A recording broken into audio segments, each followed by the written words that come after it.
Muy cordial saludo a las personas que sintonizan este canal. Como siempre, un placer saludarles. Les habla Ivo Hernández. Y venimos con más libros y más reseñas de libros. Hoy tenemos un texto que nos va a dar muchísima tela que cortar, mucho que comentar. Así que si esto de alguna manera le estimula y le gusta, por favor póngase cómodo porque vienen buenas ideas para discutir. Se trata de esto, nada menos. Los tratados hipocráticos. Esta es la edición de Alianza Editorial. Perdonen ustedes que la agarré allí. Alianza Editorial, Los Tratados Hipocráticos. Esta edición no es nueva, esto está, no sé si es una reedición, esto es del año 96 este libro, y es la introducción, traducción y notas de la profesora María del Águila Hermosín Bono. Yo la recomiendo especialmente porque vamos a tener mucho que discutir. Es un libro de la colección Libro de Bolsillo de Alianza Editorial, de manera que no debe ser un libro muy costoso. Por ello lo digo y lo recomiendo porque me parece que está muy bien hecho. Hay que aclarar varias cosas sobre la obra que se atribuye a Hipócrates. Recuérdense que estamos hablando de un sujeto que vivió hace 2600 años aproximadamente. Es mucha la tela que se ha cortado durante tantos siglos porque la obra de Hipócrates fue una obra que proveyó de autoridad a quienes la manejaban, etcétera. Fue la medicina, se tuvo así hasta prácticamente comienzos del siglo XIX como un fundamento de la medicina y del pensamiento científico en la medicina, y por ello muchas cosas de las que hoy se creía que eran de Hipócrates realmente no lo son. Los historiadores han establecido allí con el bisturí de la historia la claridad de los hechos. Lo cierto es que la primera compilación de toda la obra que se supone que debe haber dejado Hipócrates la hizo un francés en el siglo XIX, Émile Littré. Émile Littré fue un filósofo, un filólogo, sujeto que se embarcó en la tarea de clasificar toda la obra que se supone que viene desde Hipócrates y produjo 10 volúmenes. Le tardó casi 30 años la situación. En 1861 presentó esa compilación que hasta ahora creo que es la única realmente que existe completa. Sé que, por ejemplo, editoriales en español como Gredos, donde estaba el profesor García Gual, han hecho un denodado esfuerzo por excelentes traducciones. Yo no puedo sino recomendarlas, pero creo que no está toda la obra. Hay como 10 volúmenes también, pero más pequeños. No sé si está toda, pero creo que no.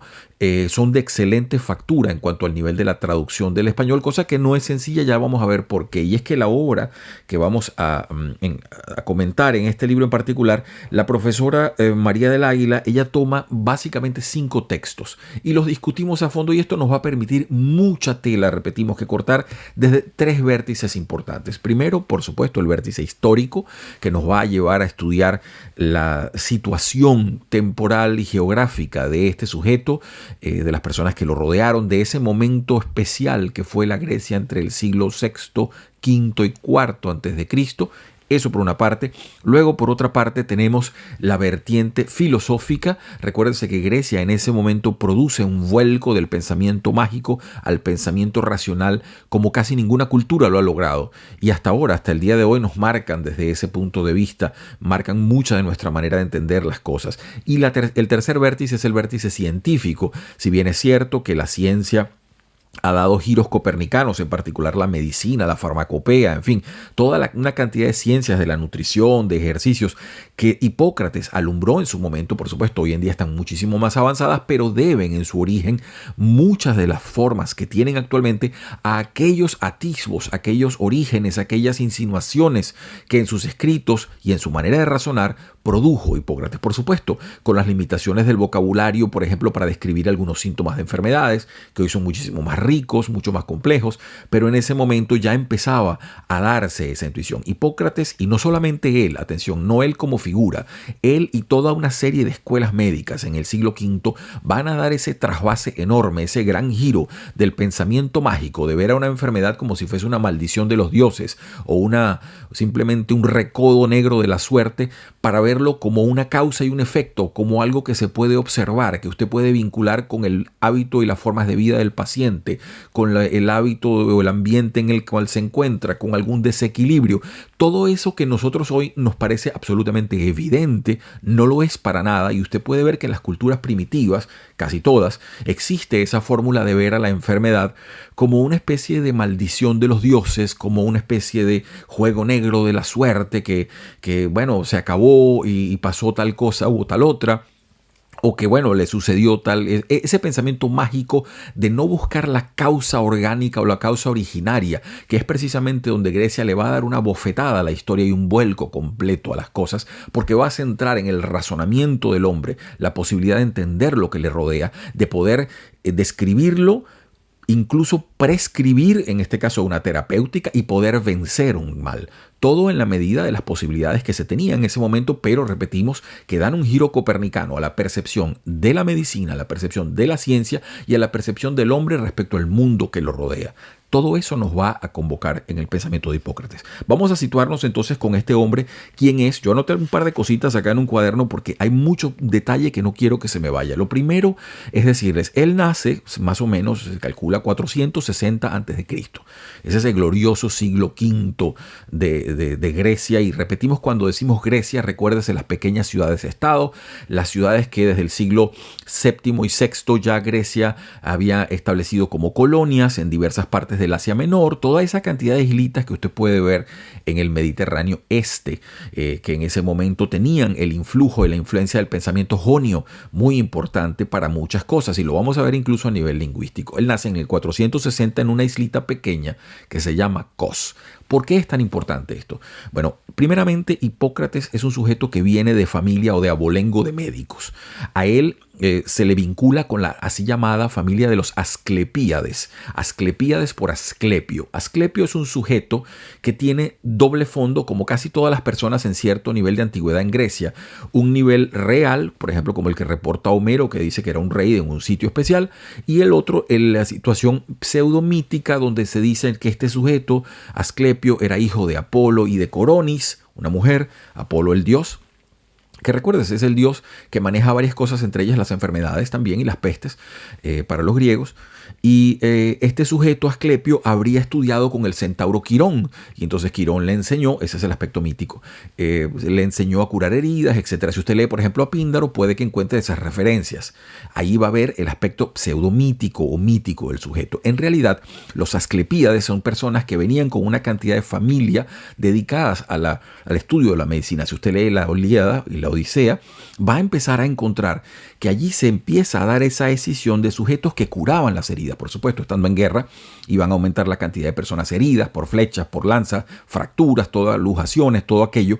Entonces empezaban unos sujetos a trabajar el aspecto médico. Es muy interesante esto porque, repetimos, en Grecia vamos a ver claramente la escisión en donde usted se da cuenta que el iatros, es decir, el médico, como se le empieza a decir, ¿no? El iatros, ahí vamos a ver luego palabras griegas que son muy importantes, como por ejemplo tecné, que es la capacidad de un arte o de una aplicación, de un conocimiento, todo ello. Pero lo importante que les decíamos, el iatros, el médico, lo empieza a separar claramente Homero y toda la gente después de, por ejemplo, el hiereus o, por ejemplo, el mantis, es decir, del sacerdote o del adivino. No, el médico no es un sujeto que viene a aplicarle un conjuro médico. El médico es un sujeto que, bajo observación clínica, diríamos hoy en día, bajo un estudio de la historia del paciente, de los hábitos de vida del paciente, puede entonces establecer una prognosis y una diagnosis del tema. Esto es una cosa, repetimos, fundamental para el pensamiento médico.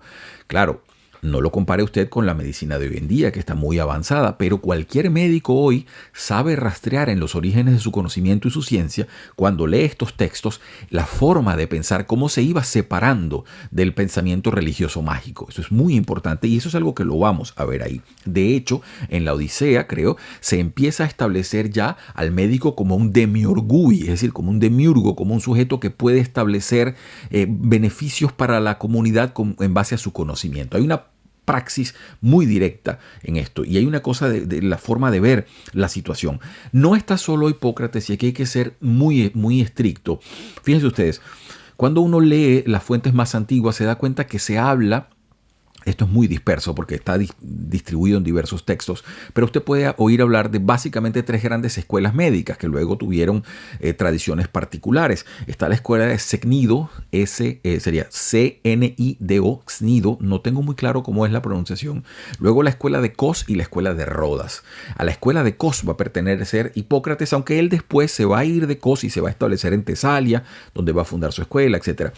Es muy importante también vincular a Hipócrates con ese nacimiento de la filosofía y ese vuelco, porque hasta el siglo VI antes de Cristo, piense usted en los presocráticos, piense en Tales de Mileto, así, todavía se les llamaba los fisicoi, los sujetos que trataban de racionalizar el cosmos, la situación de la física y de lo externo que estaba sucediendo. El siglo V presenta un vuelco del estudio del hombre hacia sí mismo y esto lo va a vincular en Hipócrates, que es un sujeto además que se cree debe haber estudiado con varias personas, entre ellos varios sofistas famosos como Gorgias. Esto lo vamos a ver también en su estilo, porque en algunos de los textos uno puede intuir en su forma de escribir, los que se le atribuyen a él, que son textos que deben haber tenido una enseñanza filosófica. Y esa imbricación entre filosofía y medicina, donde primero la filosofía le va a dar mucho argumento a la medicina. Recuérdese, por ejemplo, Anaximandro con Fisis, Anaxágoras diciendo que, digamos, paradigmas filosóficos o enunciados filosóficos, como por ejemplo decir Anaxágoras,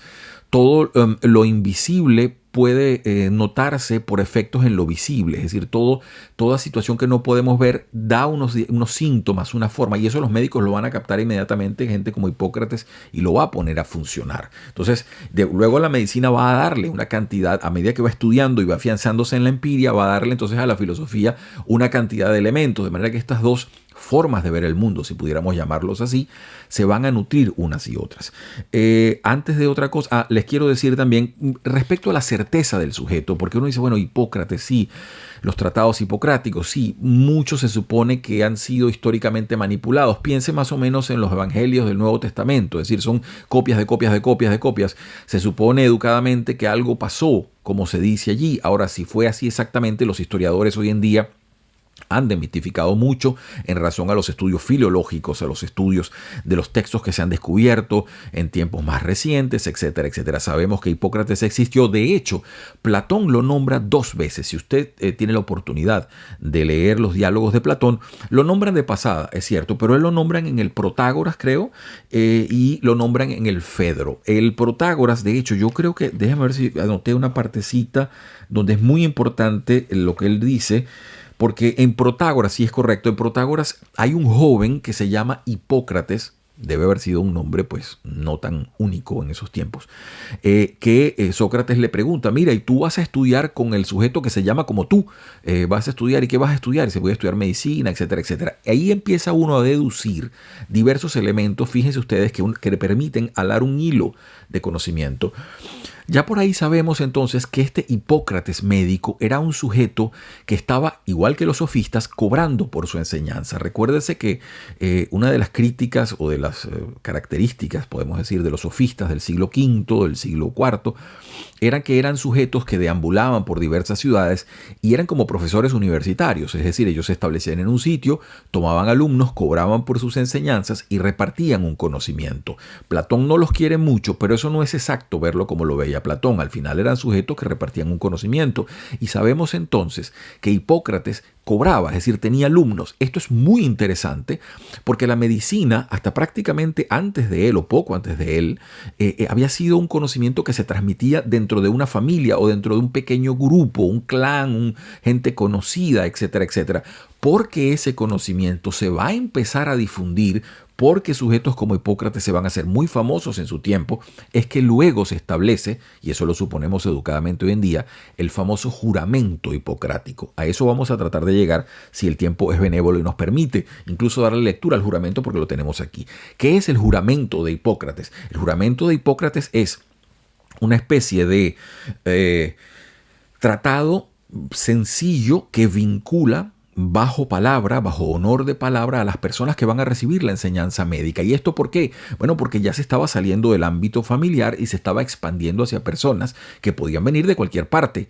Venían alumnos con mucha buena intención y mucho talento, pero venían a pagar por sus lecciones. Más o menos como si usted hoy en día tiene un deseo de aprender algo y se va a la universidad tal a estudiar con fulano de tal porque él está en tal parte.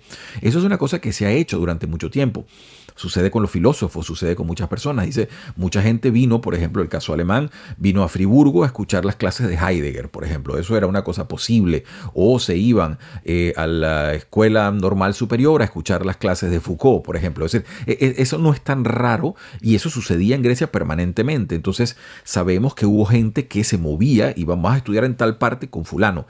Entonces, ante esta situación, se supone educadamente hoy en día que ese famoso juramento, que luego se expandió, se tradujo al hebreo, se tradujo al latín, se tradujo al árabe y ha dado las vueltas y se ha convertido prácticamente como la especie de pináculo moral de lo que debe ser el deber del médico, se supone entonces educadamente que nació de allí, de ese compromiso de, bueno, te voy a dar esta enseñanza que ha estado en mi familia, que ha estado en mi grupo familiar, pero tú tienes que hacer con ella los siguientes usos y debes evitar los siguientes hechos. Eso es muy claro, se establece.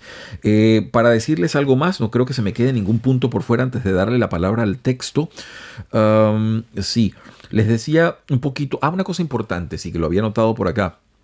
Si usted se lee la Ilíada al comienzo, se va a dar cuenta, la Ilíada no es como mucha gente cree, dice, no, es que la guerra de Troya, etcétera. No, eso no es el punto. Ahí suceden unos 9 días, unos pocos días, y todo comienza realmente con el rapto que ha hecho Agamenón, uno de los sujetos que está allí, que es el líder de la expedición, de una esclava que se llama Criseida. Y lo cierto es que Apolo les ha enviado una peste. Y esto es importante para que usted pueda ver la completa y radical diferencia de ese pensamiento que todavía lo vemos en Homero, por ejemplo, ubicado aproximadamente siglo VIII a.C., a la absoluta y distinta visión de un sujeto como Hipócrates, 200 y tantos años después, que nos viene a aclarar las cosas desde un punto de vista racional y pragmático. Eso lo quería dejar como una forma para que se pueda ver lo importantísimo que fue. Pero repetimos, no está solo Hipócrates. Mucha gente cree ver en él una especie de mesías de la medicina. No lo fue para nada. De hecho, antes que él, hay un sujeto fundamental que se llama Alcmeón de Crotona. Y Alcmeón, disculpen, los nombres son así, bastante extraños para nosotros, tienen esas sonoridades curiosas.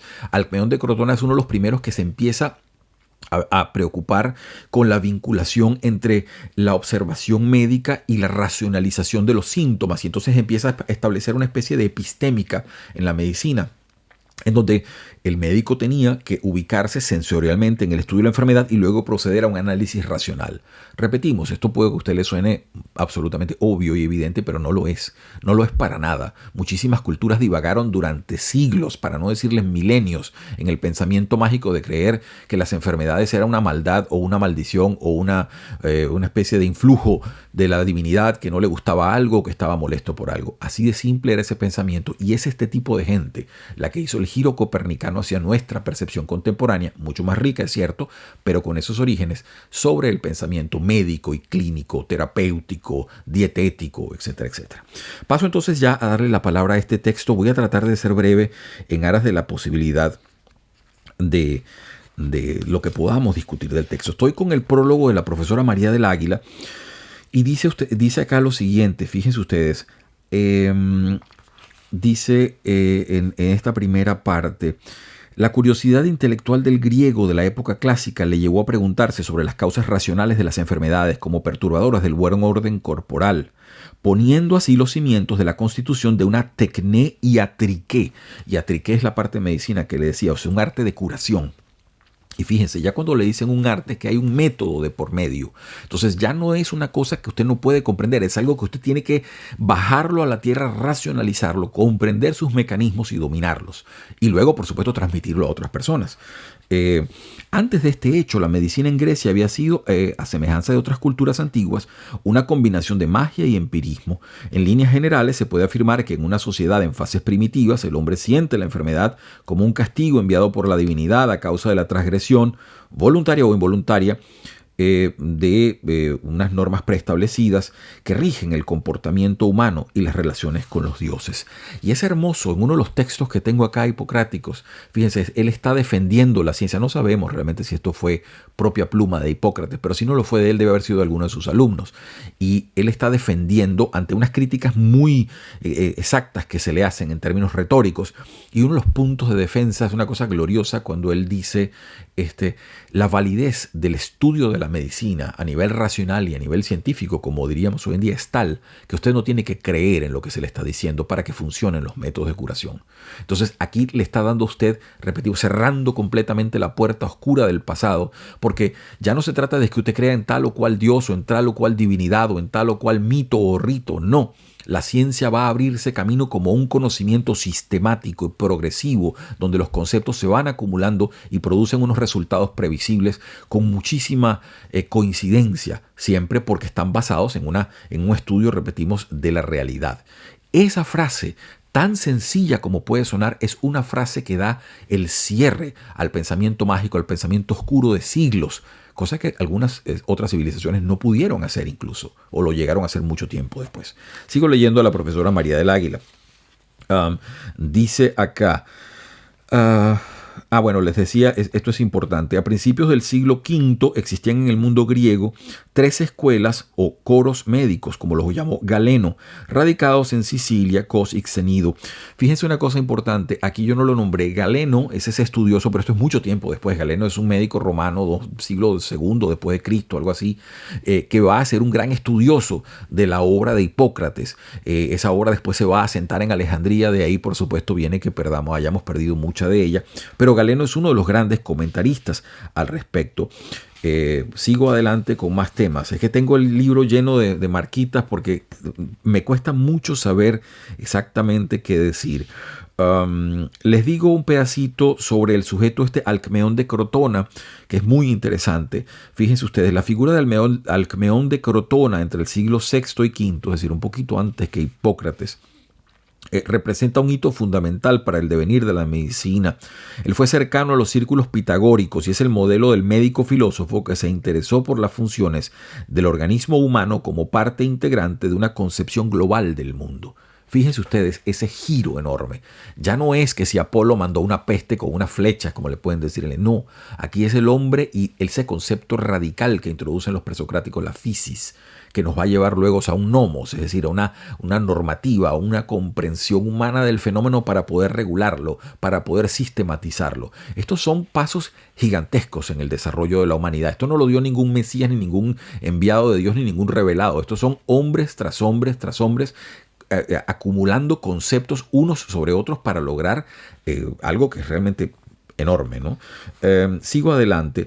Dice lo siguiente...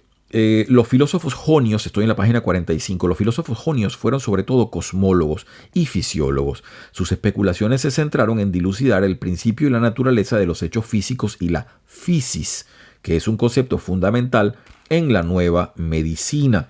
Y bueno, ahí viene también, se cita acá a varios de los presocráticos, por ejemplo Empédocles con su teoría de los 4 elementos, que va luego a ser utilizada por Hipócrates y por otros médicos como la teoría de los humores, en fin, una cantidad de cosas. Lo que más quiero acá enfatizar, o lo que más me parece llamativo, es sobre todo la forma de comprender el mundo.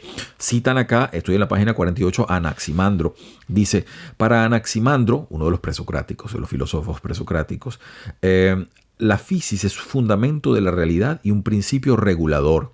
Cada cosa tiene su naturaleza particular que le hace ser lo que es y a través de la cual participa en la naturaleza universal. Todo en el universo tiene su physis, los lugares, las plantas, los astros, los vientos. Hay una physis del hombre en general y una relación de esa physis en cada individuo en particular. La naturaleza del hombre está determinada por el conjunto de condiciones físicas de su hábitat natural. El clima y la meteorología inciden en la constitución de los organismos. Entonces, ustedes pueden darse cuenta allí cómo empieza esa deducción progresiva de elementos a llevar o a poner la pelota en la cancha del ser humano para darle entonces una potestad en base a su conocimiento. Sigo adelante. Aquí pasamos al punto de la medicina como tecné. Y hay algo muy interesante porque fíjense ustedes, la profesora María del Águila cita aquí dos casi no son contemporáneos. Esquilo es mucho anterior, 2 grandes autores de teatro, de tragedia, digámoslo así, de la tragedia griega, que son Esquilo y Sófocles. Pero ella dice lo siguiente, fíjense la diferencia sustancial en la perspectiva hacia la medicina que tienen estos 2 personajes, siendo no contemporáneos, pero no tan lejanos, en lo siguiente. Dice, todavía a principios del siglo V y desde una mentalidad arcaica en el Prometeo de Esquilo, él es ese Prometeo es el titán filántropo quien regala hallazgos a la humanidad, entre los que se encuentran las mezclas de venenos curativos con los que todos los males o de todos los males se defendían. Pero años más tarde, otro trágico, Sófocles, ya desde una posición claramente secularizada, incluye a la medicina como una de las invenciones del hombre que ha sabido concebir modos de escape de lo que parecían dolencias irremediables. Y esto es muy interesante porque eso es en Antígona. Entonces uno se da cuenta cómo ya va cambiando eso. Ya no es que vino un Dios a darnos un regalo que nos dio los venenos y las medicinas. No, sino que vamos a comprender esto. Repito, se va dando como especie de capas. Imagínese usted una especie de gran pasticho donde una capa tras otra va sosteniéndose para lograr alturas enormes. Podemos decir entonces hoy en día con bastante certeza que estamos montados sobre los hombros de gigantes, porque estos sujetos uno tras otro fueron dejando una especie de cadena virtuosa del conocimiento. Estoy apresurando el paso a ver si logro llegar a la parte de lo que es el juramento hipocrático. Estoy aquí. Bueno, la parte que yo les decía, la cadena de conceptualización o la cadena de, digamos, como sí, de razonamiento hipocrático, que él trabaja con diversos conceptos. Por ejemplo, el concepto de crisis es una cosa que él trabaja muchísimo en la medicina. Él ve el momento de crisis de una enfermedad que no siempre debe ser entendido como un viraje hacia lo negativo. Mucha gente cree que una crisis de una enfermedad es que va a pasar a ser algo peor. Puede serlo, pero también puede ser una crisis que da un giro hacia algo positivo. Él estudia y enfoca mucho la parte de la crisis. Luego está la parte de lo que es el pronóstico, luego la terapéutica, luego la farmacopea. Y él, cuando habla de la farmacopea, lo hace de un punto de vista un poco más amplio. Hoy en día está muy especificado, perdonen ustedes, el concepto de la farmacología con las medicinas, los diversos tratamientos. Él engloba aquí la parte de elementos que pueden utilizarse como medicinas diversas, tiene muchos, y está también la dieta, cosa que él pone como factor fundamental, y los ejercicios. Son impresionantemente actuales muchas de sus observaciones en relación a los sanos hábitos de vida, a los sanos hábitos de movimiento que debe tener una persona para recuperar su buen estado de salud. Y cómo él clasifica todo esto es, repetimos, una joya. Este es el libro que les estoy mostrando. Tiene solamente 5 tratados este libro. Yo no se los he mencionado, creo, pero son muy importantes. Se trata, aquí tengo el juramento, es el primero, luego están los aforismos, luego está una parte que se llama sobre el arte médica, luego sobre el médico y luego un libro pequeñito que se llama Preceptos. Este Preceptos está medio dudoso en términos históricos si fue o no de Hipócrates, pero realmente importa poco, porque si no fue Hipócrates él mismo, fueron parte de sus alumnos, gente que estaba en esa escuela. Es como si usted habla de Pitágoras y los pitagóricos. Hay una enseñanza allí que después se difuminó por todas partes de Grecia, que después se difuminó por todas partes de Asia y ya llegó prácticamente a todo el mundo. Luego Roma absorbe mucho de este conocimiento. Ya vemos que Galeno, un médico bastante dotado, el siglo II después de Cristo, empieza a tomar muchas referencias y no es único. Si usted lee, por ejemplo, el prólogo de la profesora María del Águila, ella hace una especie de genealogía de todas estas personas que se involucraron con el conocimiento médico y cómo esto se difundió durante la Edad Media para convertirse en tratado de cabecera de toda persona que pretendía ser médico. Les leo entonces, ya les dije lo de la dieta y los ejercicios. Voy a ver si me da tiempo. Vamos a mirar un momentito el juramento, el famoso juramento hipocrático. Y dice así: se supone que el texto debió originarse en un momento histórico en que la enseñanza de la medicina comienza a realizarse fuera de los cerrados círculos familiares dentro de los cuales había tenido lugar hasta entonces y donde el oficio de médico había adquiridose por tradición familiar. Ok, eso se entiende. Entonces allí va a tratar de vincularse esto. Y sabemos ya que Protágoras, en el Protágoras de Platón, que Hipócrates cobraba por sus conocimientos. Entonces él pasa a de alguna manera vincular o obligar a sus estudiantes con esto. Y dice lo siguiente, fíjense ustedes, voy a tratar de leerlo, pero no es muy largo.